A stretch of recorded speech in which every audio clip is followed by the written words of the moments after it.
ఒక పట్టణంలో ఇంజనీరింగ్ కళాశాల చదువుకుంటున్న శ్రీను అనే ఒక యువకుడు ఆదరాబదరాగా టెలిగ్రామ్ ఆఫీస్కి వెళ్ళి శ్రీను చచ్చాడు వెంటనే రండి అనే టెలిగ్రామ్ను దూరంలో ఉన్న తన తల్లిదండ్రులకు, అన్నదమ్ములకు, బంధువులకు ఇచ్చాడు. ఆ తర్వాత అతడు ఒక సమాధి పెట్టి కొనుక్కొని తన రూమ్కి వెళ్ళాడు. తాను శుభ్రంగా తలస్నానం చేసి తెల్లని శుభ్రమైన వస్త్రాలు ధరించి పరిశుద్ధ గ్రంథాన్ని పఠిస్తూ ప్రార్థించుకుంటూ ఉన్నాడు. ఈలోగా టెలిగ్రామ్ అందుకున్న వారందరూ కట్టకట్టుకుని రోధిస్తూ శ్రీను దగ్గరికి వచ్చారు. అక్కడున్న దృశ్యాన్ని చూసి ఆశ్చర్యపోయారు. చచ్చినవాడు ఎలా తిరిగి లేచాడు, ఒకవేళ భూతమైపోయాడా అన్న ఆశ్చర్యంతో వారు తేరి చూస్తూ ఉండిపోయారు.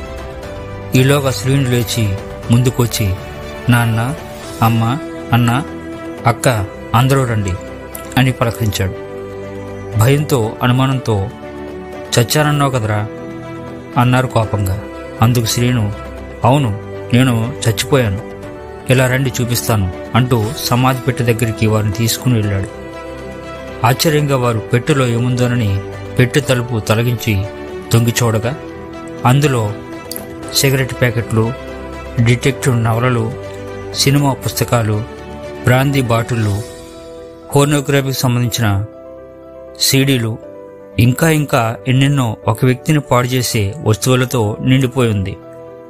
ఇవన్నీ ఏంట్రా అని వారు అడిగినప్పుడు, అవును, నేనెంతకాలం ఈ చెడ్డ అలవాట్లతో నా శరీరాన్ని, ఆత్మను పాడు చేసుకుంటూ ఉన్నాను.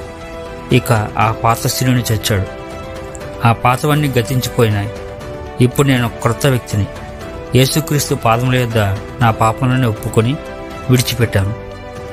అప్పుడు యేసుక్రీస్తు నా పాపములన్నీ క్షమించి నా పాపముల మీద నాకు అసహ్యత కలుగజేశాడు అని సాక్ష్యమిచ్చాడు. కాగా ఎవడైనా క్రీస్తునందున్న యెడల వాడు నూతన సృష్టి, పాతవి గతించెను, ఇదిగో క్రొత్తవాయెను. 2 కొరింథీ 5:17 అని బైబిల్ సెలవిస్తుంది. నీ దురలవాట్ల నుండి, నీ పాపముల నుండి అనేక సంవత్సరాలు ప్రయత్నించిన ఒకవేళ విడుదల పొందలేకపోతున్నావేమో.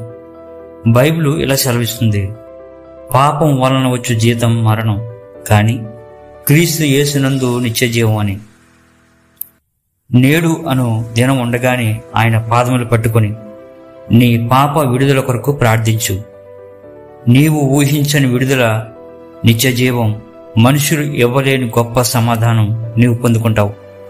అట్టి కృప దేవుడు నీకు దయచేయను గాక. ఈ వీడియో పూర్తిగా చూసినందుకు వందనాలు. లైక్ చేయండి. సబ్స్క్రైబ్ చేయకపోతే